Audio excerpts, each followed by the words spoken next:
Well, once again, I'm very thankful for Wikipedia because I looked and the track that we're doing, the one I had was like 4 minutes long. It says 6 minutes basically on Wikipedia, so I guess I found the single version. I got the right one. Let's go. Hi guys, welcome to Leave Reacts. Hope everyone's having a good day. I know I am. And we're back with Deep Purple, baby. This is courtesy of our patron Christian H. We're gonna be listening to the title or the opening track to their 1970 album Deep Purple in Rock. Is that what it was? Yep, Deep Purple in Rock, released June 5th, 1970. That's close to a good day. This is the first track. It's called Speed King. Yeah, and the one I had was like off the Greatest Hits album, so I'm guessing it's like the single version. I don't know, but I got the right one. This one's like almost 6 minutes long. Let's go. We've done probably like 3 or 4 Deep Purple tracks, and they are just insane. This is the only album to feature the Mark II lineup, which is Ritchie Blackmore, Ian Gillan, Roger Glover, John Lord, and Ian Pace. Let's go, dude. All right. And if y'all aren't subscribed, help the brother out. Click that icon right below my face, somewhere down there. Leave a like and a comment too if you got another Deep Purple track you think I'd like. Leave it down below. All right. Speed King off of Deep Purple in Rock. 3, 2, 1, go.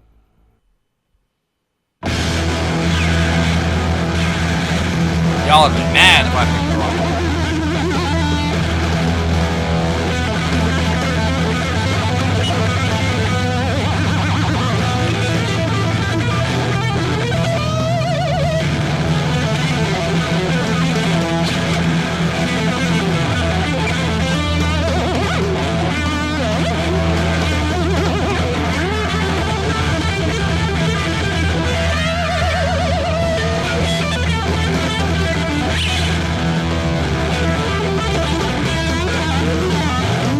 The first track? Holy shit.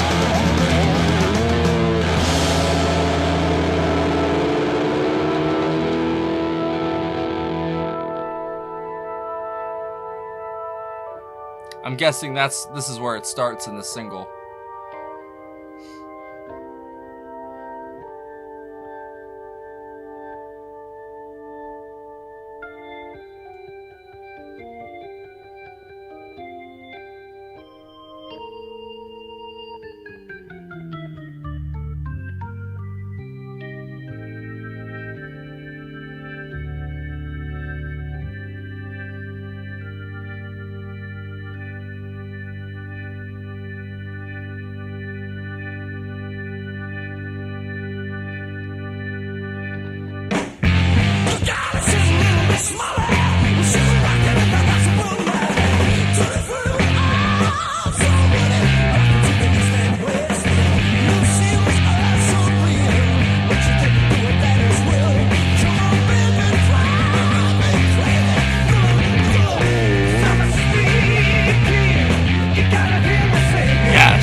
John Lord and Ritchie, man. Holy crap, what a combo.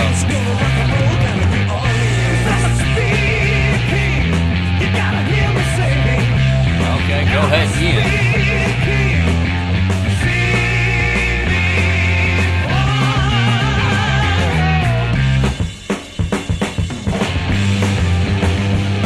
Yo, Ian is ridiculous, bro.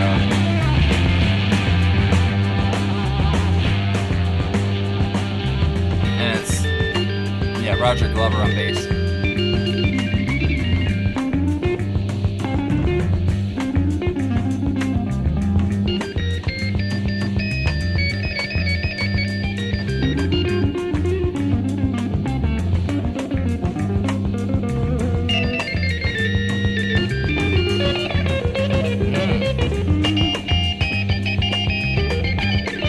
Ritchie and John, man, oh my god.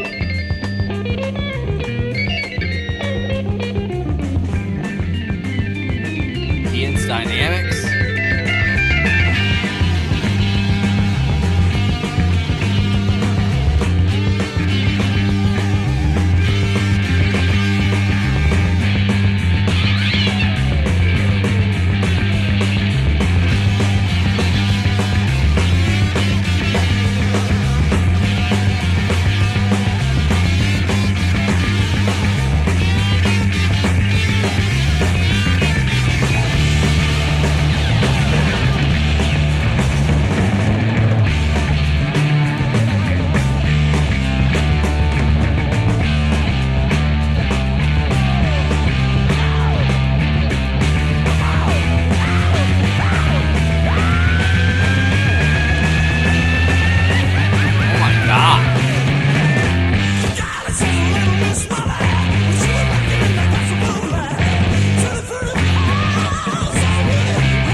I can't put this on the driving playlist. I'll get in trouble, bro.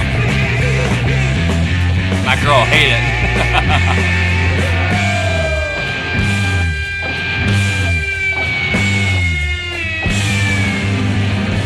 Wow.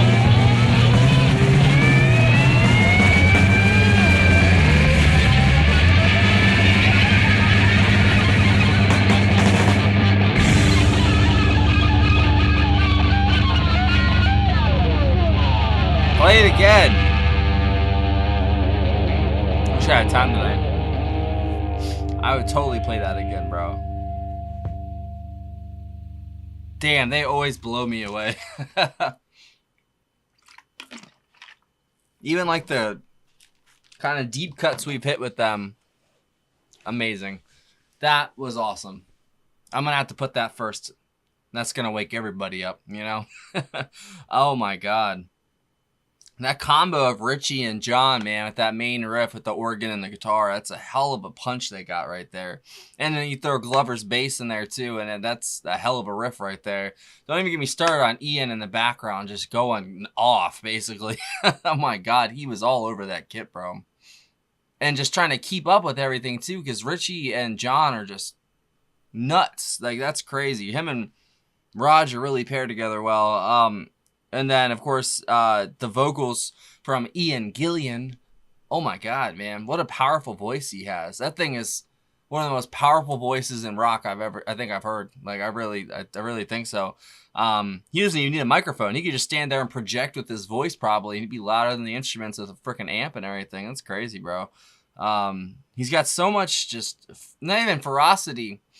I guess he's got a little bit of ferocity, but I don't know how to explain it. It's not like it's too hard-edged that it puts people off, you know, the very powerful vocals.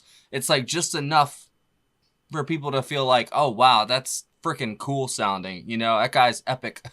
But then there's a line you can cross where it's too much and you're like, oh, wow, this guy's trying way too hard or blah, blah, blah. No, man, Ian completely nails exactly what he's going for. And it adds such a cool layer to this, like to the sound itself. It really puts you in that 1970s, 1960s kind of feel. I really feel like those vocals are, what's the word? I don't want to say they date the song. That makes it sound bad. You can just tell what era this is from his vocals, because they don't make them like that anymore, you know, especially if they've got all that auto-tune crap nowadays where it just, you know, automatically corrects the pitch and everything's just perfect sounding. That's not what music is. Music's imperfect. That's the point, you know. Yeah. Most musicians, if you gave them all the time in the world, they would never ever release a song because it's never gonna be good enough. It's never gonna be complete. You know what I'm saying? You just kind of gotta do what you gotta do, put it together and see what happens, you know. And these guys just, even like I said, the deep cuts are freaking hardcore, man. Like, that was such a good song. Like, don't let me put that on the driving playlist. I won't come back. One day I'm just gonna disappear from YouTube and be like, what happened? Oh, yeah, Lee added Speed King to the driving playlist. Oh, yep, that explains it. Yeah. I definitely would say that the organ, the guitar for the main riff and the main line was just fantastic. That'd be the highlight for me, other than Ian on the drums. Absolutely slaying that kit back there. Snare, tom, cymbal work, absolutely stellar. He is fast. He's got so many things going on at once. He doesn't even know what to do with himself half the time. It sounds so good. I'd say that's my second favorite track of theirs. Because, what's the first one? It's, well, no, I have to look it up now. Hold on. Let's see. It'll take 1 second, because all I have to search is the word purple. It wasn't the last one. No One Came. It wasn't that one, right? Yeah, it wasn't No One Came. Was it No. It was either Space Truckin' or Burn. Those are my favorite tracks so far. Child in Time was good, but that was like a cover we watched. So it wasn't, it was the real song, but it was someone else covering it, basically. No One Came was pretty good. So yeah, I would still say that, yeah, it's Space Truckin' or Burn, man. Burn was a sick track. That was so freaking good. I I don't know where else to go from here, but I kind of want to continue with this album because if it sounds like this all the way through, I see why this is such a highly regarded album. So yeah, Richie Blackmore guitar, Roger Glover bass, John Lord organ, Ian Pace drums, Ian Gillian vocals. This is track 1 on the album. So this is apparently Uriah Heep, Sabbath's Paranoid, and this album invented heavy metal. That's from Canadian journalist Martin Popoff. That sounds fake. One of the heavy metal's most defining albums. So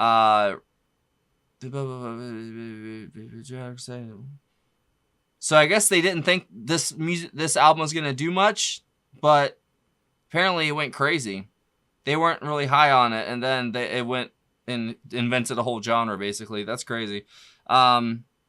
It peaked pretty high in like Germany and Australia and stuff, but other than that, it didn't really do much. It's gold in all the countries, but it looks like throughout time, it's, you know, garnered more of a, not a following, what's the word, more praise and such. Because you look back on these albums all these years later, you're like, oh my god, that totally did this, and that led to this, and that led to that. You can, you know, hindsight's 20/20, but in the moment, you know, something comes out, and it's just imagine something comes out right now, you know, today, and you go listen to it, and you're like, I don't know if I like that. That's a little much for me, or that's, you know, too different, you know, but 10 years from now, you're like, oh my god, that's what started everything, you know? You don't even know. It's crazy what time can do. And this, Black Sabbath, we've done one track off of Uriah Heep, self-titled, I think. So I have heard that. And I agree. But I would, you know, throw in there like Iron Butterfly too, you know, with Indigada Vida. Some of the Who stuff gets really down. Obviously Led Zeppelin, you know, I wouldn't call them heavy metal, but all those bands paved all, you know, the road that all these bands walk on nowadays, and they don't even know who paved it. That's what I should name this channel. Something about following the road that's paved. Because that's what it is, man. Like, 'cause all these people, you know, worked their asses off for years and years and years. Of course, there's tons of partying and all that stuff, too, that goes into it. But, man, they work their asses off, and people don't even know them. You know what I'm saying? I mean, at least people my age that are listening to, you know, metal music nowadays, like, if you say, oh, Deep Purple, you know, they're like, who's that? You know, at least people I know. You know what I'm saying? I have to start showing this to some people, man. I really do, because you got to spread the word. This channel's not enough, man, because the onslaught of just shitty music these days kind of gets to me. It really does. Whenever I hear a new song that's about to get played, I usually change it on the radio if it's on, you know. But I hope we have a new musical revolution, as I keep saying. Maybe one day we'll get back to this. Or maybe not. Maybe we're just going to wallow in our filth and see what happens. There you go. There's an ending for you. Have a good one, guys. Thank you again, Christian H. That was a fantastic pick. Like I said, John Lord, fantastic. Richie Blackmore, fantastic. And Ian fucking Pace. Oh my god. See you later. Oh. I thought you guys left. There's a really cool Patreon community in the description if you click the link. Join the $15 tier or up, you get one free request a month. There's also a PayPal as well in the description if you want to send a tip or a request in that way. But if you join, you get access to all of our block videos, full album reactions, and access to our Discord server. We'd love to have you. All right, class dismissed. Bye-bye.